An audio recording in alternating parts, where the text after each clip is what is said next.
Hi everyone, welcome back into Primetime TV Show. It's so great to be back in our new studio again. We have an exciting show planned for you. In fact, I was talking about it on Facebook just a little bit today to let you know what we're going to be sharing in this segment.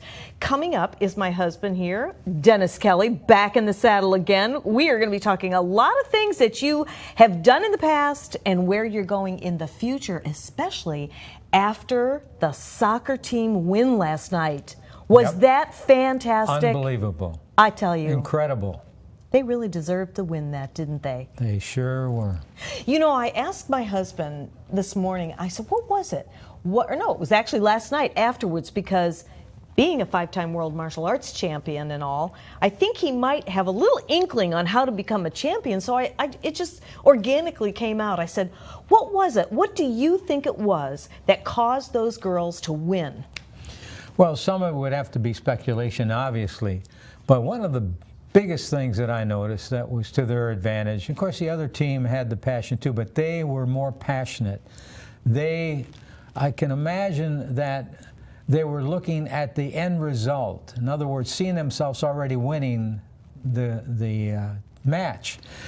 Because what happens is sometimes you get into the actual doing it, but you don't use the visualization towards the end result. Anytime you have an athlete that is going to do something that's breaking a record or helping the team win, there has to be this passion, there has to be this forethought. And in other words, look at yourself in the future like you already won it. In other words, walking on that field, and that's what they had. You know, it's hard to tell exactly what went on in each of their mind, but they had the passion. The other team did too, but they just, the way I was looking at it, somebody got to that team, or they, as a team, talked with each other and actually believed that they could win that match. They had heart. Yeah. They had heart through the whole game. It was amazing. I remember one of the tournaments that I attended, because I did attend quite a few of them. I did the whole circuit that one year with you. Oh, it yeah. was such a blast. It's still in my blood. And it was just so exciting, and to see some of the techniques and the mind stuff that you had to do, and the concentration and the amount of focus. But you said something about seeing the vision and doing that imagery and seeing yourself winning. There were so many times that you actually saw yourself winning, and you even envisioned the color of the trophy and everything. And since we were together, we did that together, and we envisioned a green trophy, and sure enough, you got a green trophy. That's one part of it, but the interesting part, and the part that really makes the big difference, is when you can see yourself as already accomplishing the goal before you make it, and actually working your way backwards. A lot of the Olympic trainers, when they work with the Olympic stars, they tell them to see themselves winning a gold and then work backwards. How did I do that? What did I need to do? What did I have to believe to do that? And actually feel what it felt like to win that goal. I worked with several athletes in that. Todd Yoder with the Tampa Bay Bucks. Back when they won the Super Bowl, I was working with Todd, and I had him go forward like he won the Super Bowl and had a very important part in them winning, which he did, by the way. So I asked him to work his way backwards. What did he have to do to win the Super Bowl, or to make a big difference in the Super Bowl? And it's amazing how what happened is, a week before the Super Bowl, he made the winning catch to get them into the Super Bowl. Go and figure. That's what we envisioned. Go figure. Yeah. He did very, very well. Oh, he's great to work with. Wonderful guy. And you actually gave him some techniques with Tai Chi and Qigong as well, and yes, breathing, proper breathing. The biggest thing that next biggest thing I saw when I watched the gals play is they were very focused, and attention is actually, there's an old saying, attention is the weapon of the super warrior. Attention develops concentration, and concentration develops spiritual power, and spiritual power is the mightiest force in existence. So that aspect of being able to focus and concentrate is one of the biggest factors of being a world champion or not making the grade, because it's easy to lose focus. There's so many mitigating circumstances that changes our direction, changes our thoughts. The key, when you can focus, you can hone in on that goal and picture that goal and feel and taste it just like it already happened. And then what happens when there's mitigating circumstances that try to pull you away from it, you can concentrate and focus and take care of those circumstances, but not lose sight of that goal. Most people get wrapped up in small stuff. And I have two important phases that I use, or speeches or words that I use with myself. Two of them are very important. One, don't sweat the small stuff. Number two, everything is small stuff.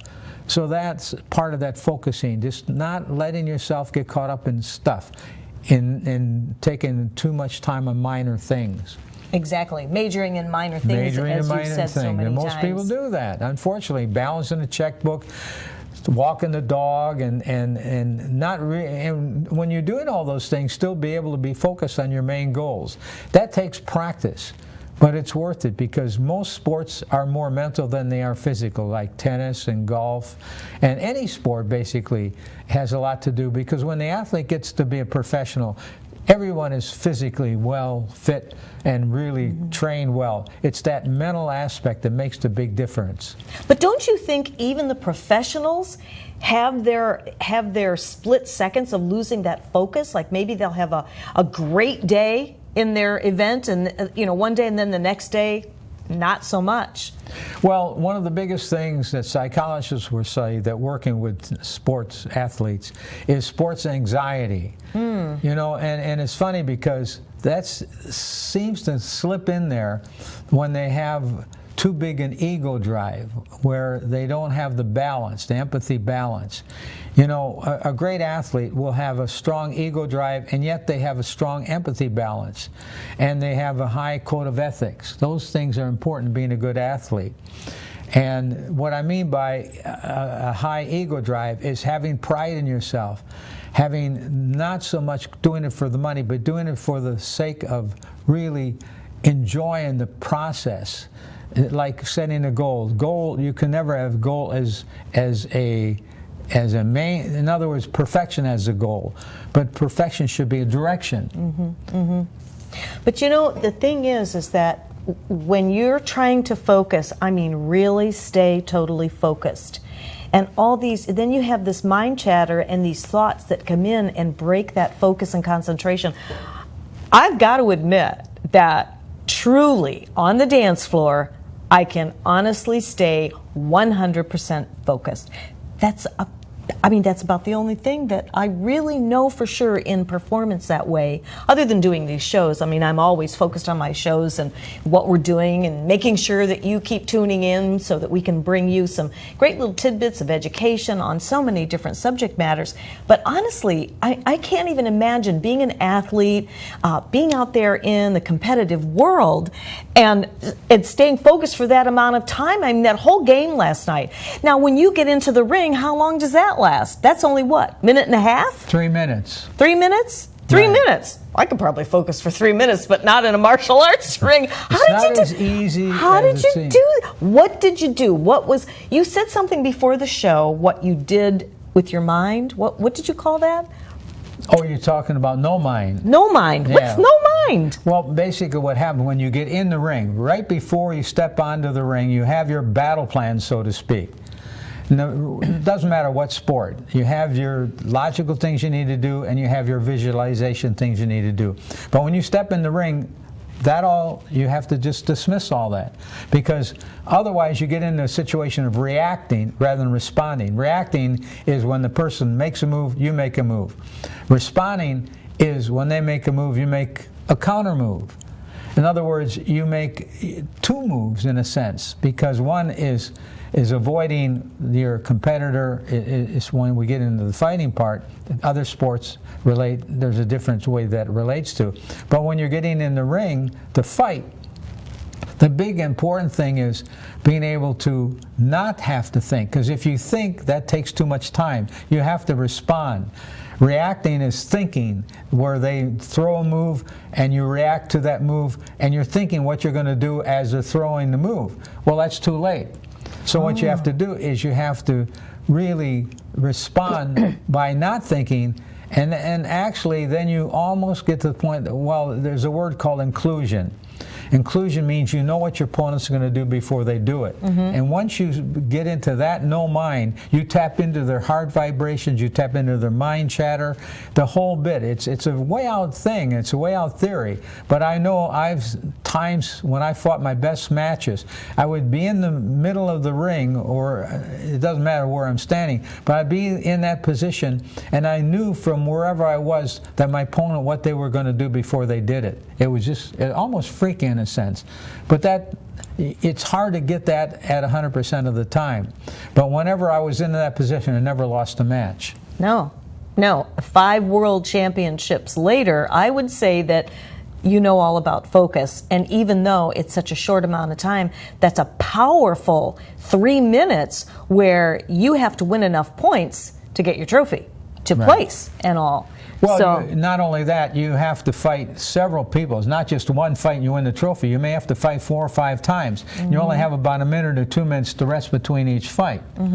So as a result, you have to stay focused in between fights, and that's the hardest thing to do. Like golfers, they have to focus in between hitting the ball and going to hit it again wherever they hit the ball. So there's a lot of mindset that goes on, and the key thing is in between matches, when you're waiting to fight the next fight or waiting to hit the ball, it doesn't matter. It's the same principle.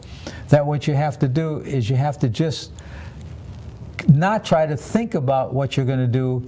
Just picture yourself winning that match. Just picture yourself, go to your heart and call upon a caring, loving thought. Get into a high frame of mind, because you might be thinking too hard after the one fight. You might actually be between the next one. You might be thinking to yourself, well, I could have done a lot better than that, or I needed to do this and I needed to do that. See, that's where that changes your vibration, right? Your energy vibration. So the key is, in between matches, what I do is I go to my favorite spot, like the time in my life that I was the happiest, and I anchor there, so that I already have my battle plan, but I anchor there with that good feeling, so I don't walk in that ring vibrating at a low level. I walk in that ring at a high level, where I'm more receptive to the other person's moves. That's true in any sport. It's not just in fighting, not in karate or boxing. And it's hard to get athletes to believe that makes that much of a difference. There was an athlete called Peter Ralston. He went over to China in the original blood sport, and he was the one that came out with the word inclusion. He actually knew what his opponent was going to do before he did it. He trained that hard and focused to that degree. So that led me to believe there was such a thing as inclusion. So that started me on that path. As a result, once you know something, you label it. And once you label it, then you have that power to use that whatever you labeled. You know, that brings me back to when we were doing the pilot study over at Crescent Oaks with your Master Warrior Golf program that you developed for targeting golfers. And I remember some of the gals were saying, and the guys too, that were in the pilot study, which ended up resulting in 100% positive results. They found that before they did your Master Warrior Golf program, that they would get caught up in the chatter in between on the golf course, in the chatter of just exactly what you said, where the team, they're all talking about amongst themselves, as opposed to staying focused and staying at that high level of energy vibration, so that the next time they hit the ball, they could go through all those steps that you outlined for them. Left brain, right brain, reframe. Yeah. So the left brain, when you're a golfer, you want to go and figure out what club you're going to use, inspect the terrain and the weather conditions and everything else. That's all left brain stuff. Then you do the right brain stuff, where you image the ball going where you want it to go, and be able to use that imaging process. Then between hitting the balls, when you're traveling from one ball to where you hit it to the next place you need to hit it again, is that you use that right brain, left brain reframe. The reframe meaning have good thoughts, pleasant thoughts. And you may have conversations with your buddies when you're taking the cart over to the next time you're going to meet the ball. And that's hard to not get in that chatter with them. So you can get in the chatter with them, but don't lose the focus. And your golf game will improve tremendously. Absolutely. Time to take a quick little time out. When we come back, we're going to find out what a 5-time world champion is actually driven by. What drives you, we're going to share with you. We'll be right back after this. Revolutionary in his field, Dr. Bonatti created, perfected, and patented the Bonatti spine procedures. Using his genius, Bonatti invented precise tools necessary to minimize surgery, scarring, anesthesia, and recovery. So successful are the Bonatti spine procedures, they consistently reflect over 94% patient satisfaction. 45,000 successful procedures have been performed exclusively at our location. Nearly half our patients suffer from failed back and neck surgeries at other facilities. Bonatti succeeds where others fail. This is one bee that loves going to the dentist because it's made for you and me. My name is Dr. Becerra from New Tampa Pediatric Dental, providing a comfortable atmosphere in early dental care. Gives kids a great start for healthy teeth and gums for life. When I go to Dr. B, they don't do anything to hurt you. I used to be afraid, but I'm not now. I'm not afraid of the dentist anymore. I love to see Dr. B. Call New Tampa Pediatric Dental today. Hi, I'm Derek Brooks, former linebacker for the Tampa Bay Buccaneers. During my NFL career, I realized the importance of giving back and started my foundation, Derek Brooks Charities. We help Tampa Bay youth prepare for a successful life through our college prep and mentoring programs. Our goal is to see youth excel academically and develop strong characters and be better citizens for tomorrow. To further our mission, we've teamed up with Fun Night, a company that gives members access to thousands of nationwide discounts on products and services they buy every day. These include entertainment, retail purchases, dining, and travel. Best of all, 33% of every membership fee goes to the charity of your choice. We love being able to save our supporters money while giving them a unique opportunity to support our charitable work in the community. I invite you to consider using Fun Night to save money and give back to your favorite cause. Visit www.funnight.us to sign up now and get a free 30-day trial. Save money, help others with Fun Night, and support Derek Brooks Charities. This is one bee that loves going to the dentist because it's made for you and me. My name is Dr. Becerra from New Tampa Pediatric Dental, providing a comfortable atmosphere in early dental care. Gives kids a great start for healthy teeth and gums for life. When I go to Dr. B, they don't do anything to hurt you. I used to be afraid, but I'm not now. I'm not afraid of the dentist anymore. I love to see Dr. B. Call New Tampa Pediatric Dental today.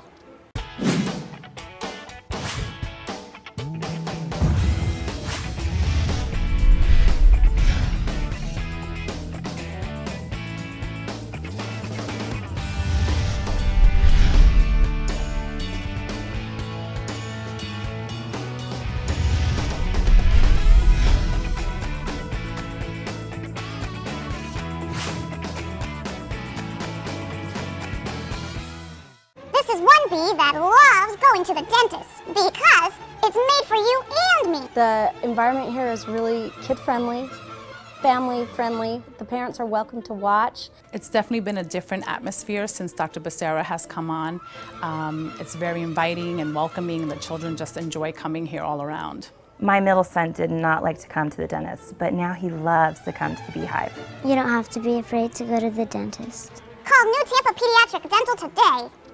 Everyone's story is different, so why be limited to just one or two options? With Norcom's Norflex Home Loan, you're given the flexibility to tell your story. Pick your terms from 8 to 30 years, all while maintaining a low, fixed mortgage rate. You can pay off your loan more quickly or choose a term based on your budget and timeline. Whatever you do with the Norflex Home Loan, make it part of your financial plan. Norflex, short-term, long-term, your terms. Apply online at norcommortgage.com. Everyone, welcome back into Primetime TV Show. I'm your host, Barbara Marville Kelly. With me is five-time world martial art champion and my husband, and a champion at being a husband too, is Dennis Kelly. It's great to have you back again. You know, it seems like forever since we've done our show. We've been getting set up with our new studio, so here we are. It's great, isn't it? You're right. It is great. I know. So we were just talking about what it takes to be a winning champion after that soccer game last night, and watching those girls win and watching that stamina and how much heart they had and how much passion they had. Well, I've been living with a world champion for many years, and I as a wife of a champion, know the grueling training, the eating habits, the mind, body, spirit that is just so every day, 24/7, no breaks, right? I mean, it's constant, constant, constant. What is it that drives you to become a world champion? Was that your ultimate goal? It must have been, after we were just talking about the whole guided imagery thing. Well, when I first got into martial arts and first started dancing as a career, I didn't have those kind of goals. Had just certain goals to reach a certain level. But every time I reached a certain level, I would gain certain benefits by that, and confidence and the thrill of being able to do something that will inspire other people to do. So the goals kept getting bigger and bigger and bigger and bigger. And I, of course, then would have to devote more time and effort to that. But I didn't mind, because the rewards were really great. It wasn't the trophy, it wasn't the recognition you get from the people, but the self-satisfaction and knowing. And part of it probably came from my childhood, because my stepfather told me I'd never amount to anything, and my coach used to laugh at me because I was one of the worst athletes in history of the school. So it all started out with a vendetta. In other words, I was going to show them that I could be other than what they said I would be. Because one time I heard the coach talking to a couple of the players that he was sorry he had to play me, but because we were in a small school, there wasn't that many kids out for the sports, so they had to play me. So that was behind it. Then later on, years later, as I started becoming more successful with the athletic part and the business part, then I didn't need that positive negative. Then it became all positive. Then I was doing it for a different reason. I was doing it rather than a reason for myself. I was doing it for a reason to be able to prove a point to people that inside of all of us, I don't care what kind of childhood you had, I don't care what kind of obstacles you had, there's a world champion in all of us. Doesn't have to be necessarily a world champion in sports, but a world champion in life, world champion father, world champion mother, world champion teacher. That's all the same principles.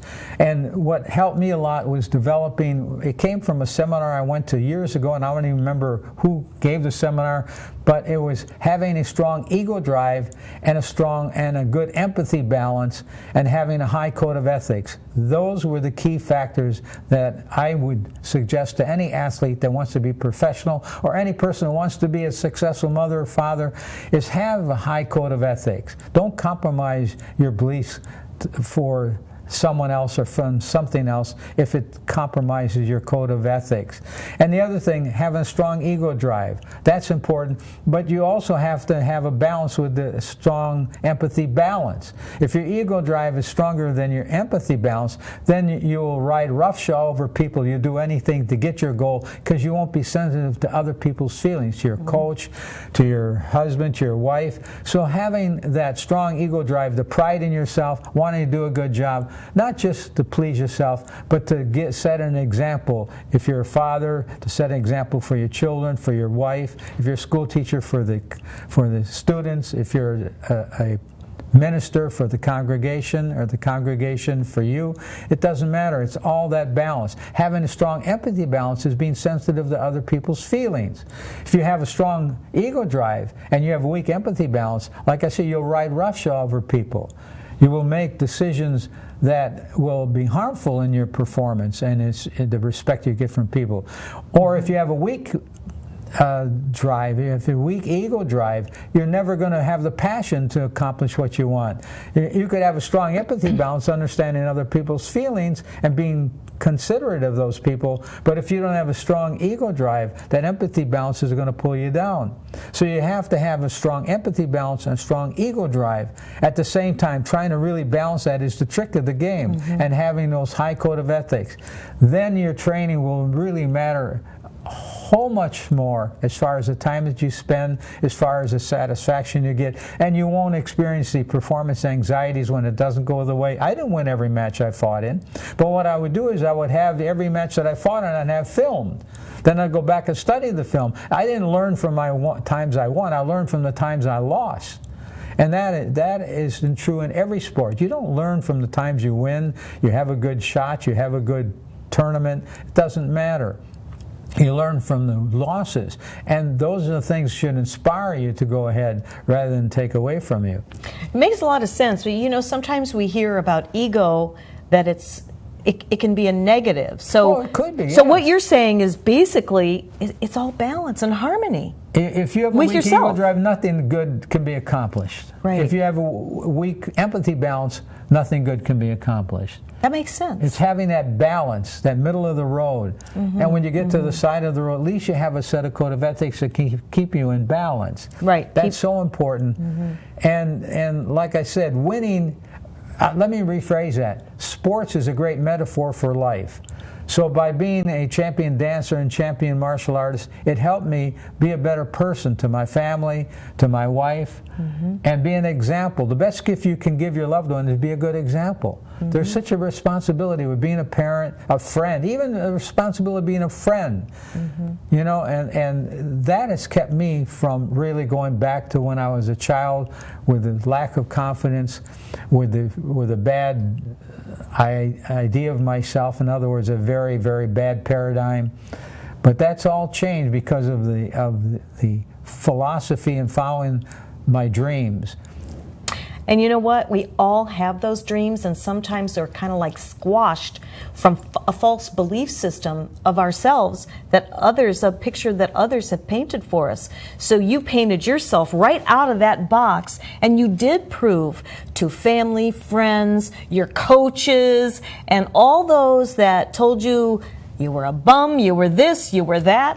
How many of us can relate to part of that? I know I can as a kid growing up, and you know, my dad wasn't very supportive of me, but it just made me more determined to go out there and accomplish something for myself. And I did as well. Now, I wasn't a world champion in the ring of martial arts or anything, but you have taught me so much about believing in yourself. That's one of the reasons why I sit here today, is because of my own life coach / husband.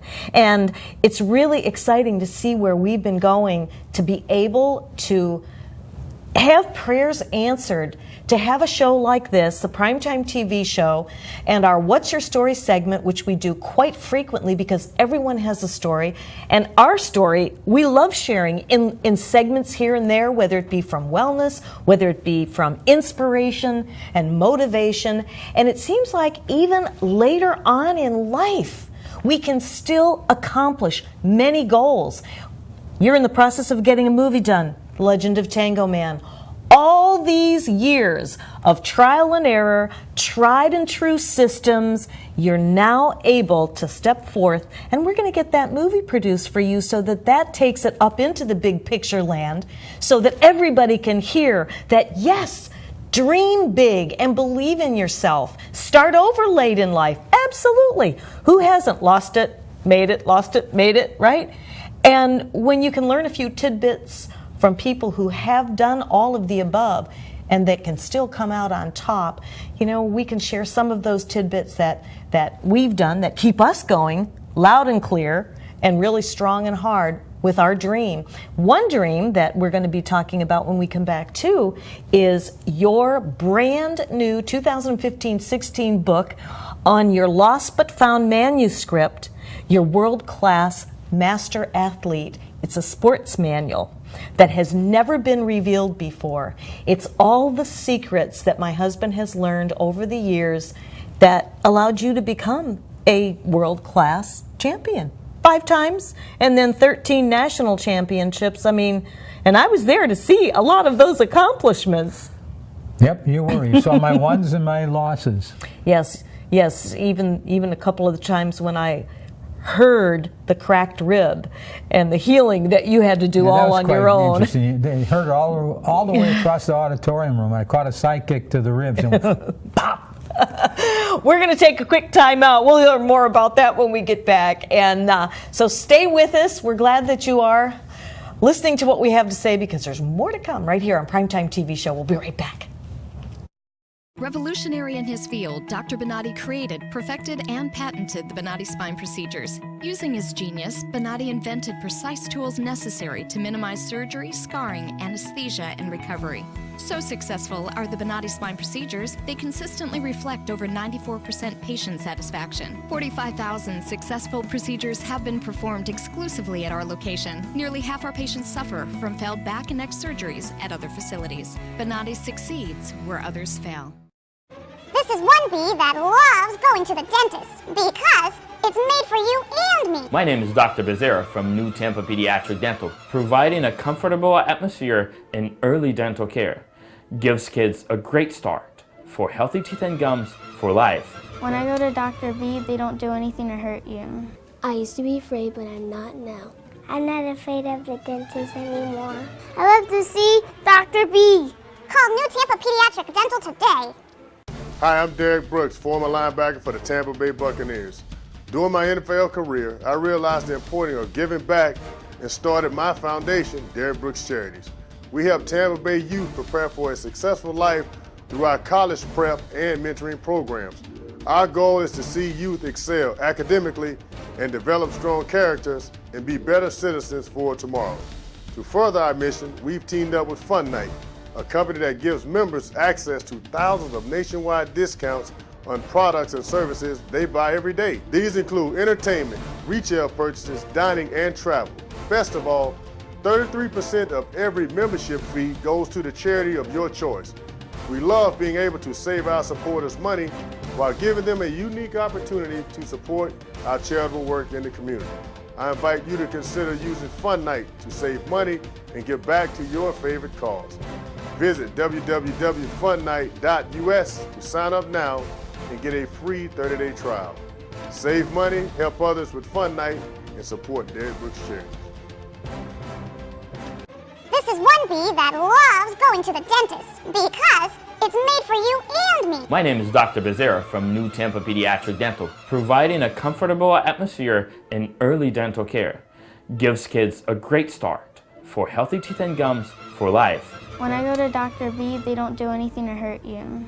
I used to be afraid, but I'm not now. I'm not afraid of the dentist anymore. I love to see Dr. B. Call New Tampa Pediatric Dental today.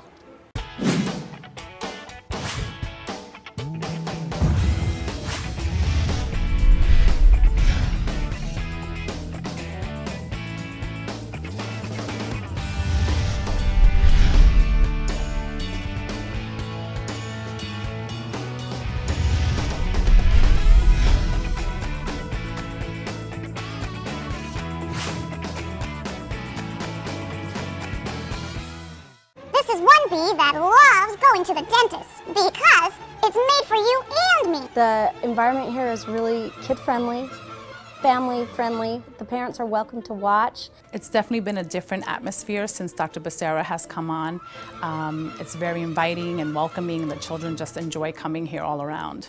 My middle son did not like to come to the dentist, but now he loves to come to the Beehive. You don't have to be afraid to go to the dentist. Call New Tampa Pediatric Dental today. Everyone's story is different, so why be limited to just one or two options? With Norcom's Norflex Home Loan, you're given the flexibility to tell your story.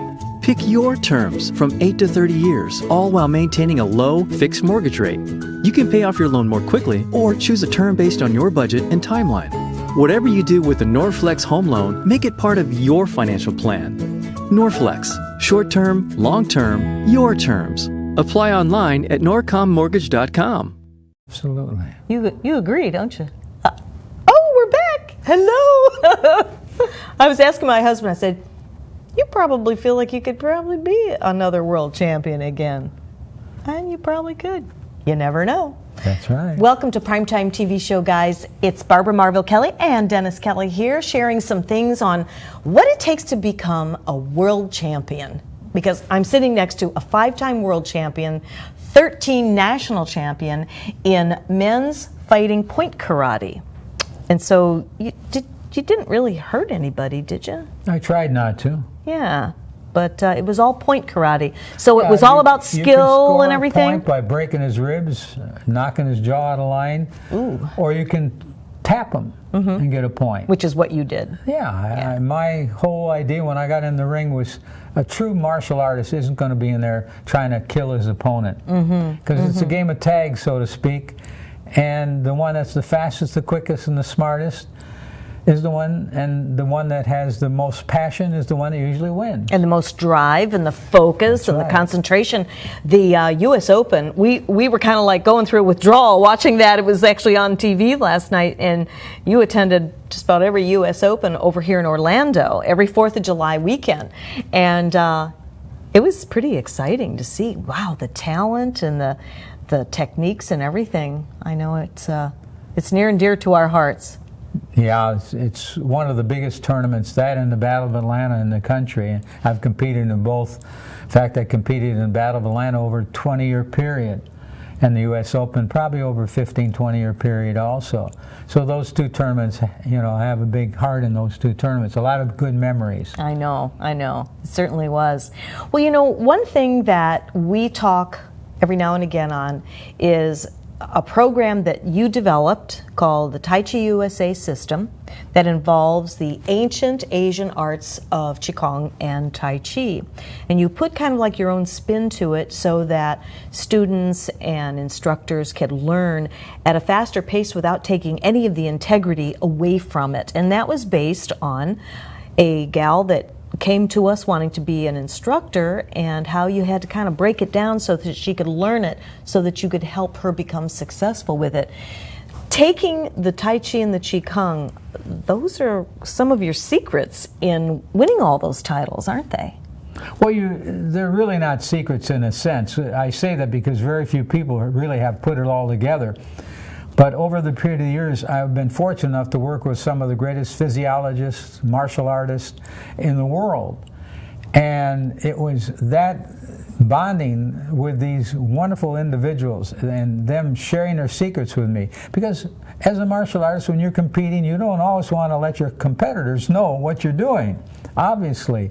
So the key thing is their secrets from a standpoint of self-preservation, because if you gave everyone everything you had to give, then obviously that would give them a big advantage. And there's nothing wrong with that. Now that I'm not competing anymore at this point, I don't mind sharing those secrets. And the secrets aren't just secrets that are applying to the martial arts. They could be applied to anything.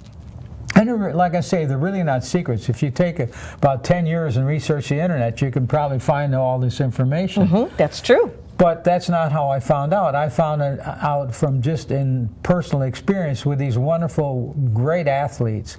And not only great athletes, but wonderful human beings that had total mind control, that had their act together, and they were such a wonderful example. And they taking me under their wing and sort of being my mentor has really made a major difference in my life. And so that's what I'm trying to do with the people that I influence, is to be a mentor to them and be able to share with them these secrets that was able to make me a world champion, both dancing and in the martial arts.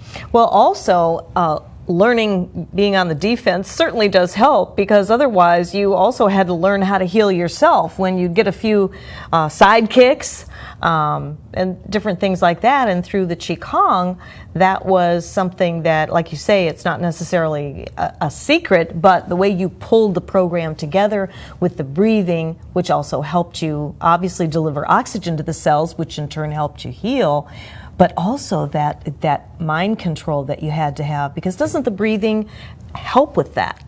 Yeah, actually it's like a whole package. And one of the things that I am sharing with everyone now, that a high percentage of my training was not the hard kicking and punching. It was the soft movements of Tai Chi and Qigong. The Qigong was to develop internal strength. The Chinese call it, it's not Qi. Qi is a step to that strength. It's called Qing. And that Qing is the strength from the solar plexus area, where all of our energy is really, the center of our energy is in the solar plexus. And being able to develop a tremendous amount of what we call internal strength. Because when internal strength and physical strength meet, internal strength will always win. So as a result, I developed over the period of the years, I shouldn't say developed, but I was fortunate enough to really have the ability or the opportunity to learn Qigong and Tai Chi, and that constitutes a large part of my training. So I was able to really develop a strong internal strength. That, of course, again helps you focus. That gives you an edge over your competitor. That's where you get into inclusion, where you know what they're going to do before they do it. So it really comes down to the Qigong, Tai Chi, and the regular training in the martial arts, it gave me an advantage over my competitors. Because once in a while I would try to share this with my competitors, just little piece of it just to help them out, and they would just not get it sometimes. They would think that all their training has to be hard. It's the soft training of Qigong and Tai Chi that really made up the difference. It gave me the advantage over my competitors. Do you think that the soft and having that balance with the soft and the hard help prevent you from having a knee replacement, hip replacement, and all that kind of stuff? A lot of my friends that I competed with in the 70s, 80s, and 90s, they can't even do any martial arts anymore. Hip replacement, knee replacements, joint replacements, you name it. So that's the other thing that enabled me as a senior to be able to compete in my 70s. And I'm thinking of coming back next year at the U.S. Open and competing, just to prove a point, not prove how good I am, but prove the concepts work. And fortunately, I don't have to have any hip replacement, knee replacement, anything like that at this point, because of the fact of having the balance. That's the key, the balance of the soft and the balance of the hard. And that goes back to the balance of the mind. Yeah, the mind thing. The mind, the body, and the spirit. The mind is the map, the body is the vehicle, and the spirit is the fuel. When you look at it that way, it really keeps you in check, because it's like juggling, keeping your eye on the ball in the air. It's sometimes the spirit may be a little bit weak, you need to work on that. Sometimes the body may be not right, so you want to work on that. And sometimes the emotions may not be right, so you want to work on the emotions. And the goals are the map, and sometimes the goals have to be changed. Exactly. And you would do that from time to time, because I remember when you'd see who you're gonna compete against, who's your opponents and everything. And I remember there was 2 or 3 fellas that you just wouldn't be satisfied until you beat them. And you did. And when I won the Battle of Atlanta, that was when I was 69 years of age. I won the Battle of Atlanta. 2007 was the year. And 2 of the fighters that were there that I had to fight, every time I fought them, they beat me. Could not beat them. And I decided this time I was going to win, and I did. So what was different these times versus the times that they beat you? Well, it was my attitude. I gave them too much respect. Gave them too much respect. And sometimes we do that in life. We give our circumstances too much respect. The key thing, I finally, after they beat me several times, and I couldn't seem to beat them, I would go back and say, what do I have to believe to beat them? I formed a belief system, and that can be applied to anything. Anytime I do something new, what do I have to believe to accomplish this? First of all, I believe it's going to take a lot of work. I have to believe that I have to have a passion for this, because if there's no passion, there's no commitment. I have the 5 secrets of success I use in my life. Number 1, decide what outcome you want. Make it crystal clear. Number 2, develop the passion, the desire, because nothing ever can be accomplished without passion. Number 3, act, get off your butts. And number 4, see if it's working or not. And number 5, make whatever adjustments you need to make, because insanity is where you keep doing the same thing over and over and expect to change. So that was one of the core parts of my belief system. And that is a perfect way to close our show. Well, I'm glad that was the perfect way. Thank you. And those are really true words from a 5-time world martial arts champion, my husband, Dennis Kelly. There's going to be more coming in our shows and our What's Your Story. Next week we have authors that are going to be joining us. Helena Trengata is going to be talking about how she helps authors get their story out into the community and to the world. We have more to come with more books, more programs. We have a certification that's going to be coming up July 18th and 19th. You can go to dennis-kelly.com. All the information is there, and we will have a full house at that certification. I want to thank you, my friend and wonderful partner in crime, not really in crime, but in business and in life, and thank you for teaching me all I know. We're going to close out the show. That's a wrap for us. We'll see you next Monday, same time, same place. Thanks for being with us today. Have a beautiful and a blessed week.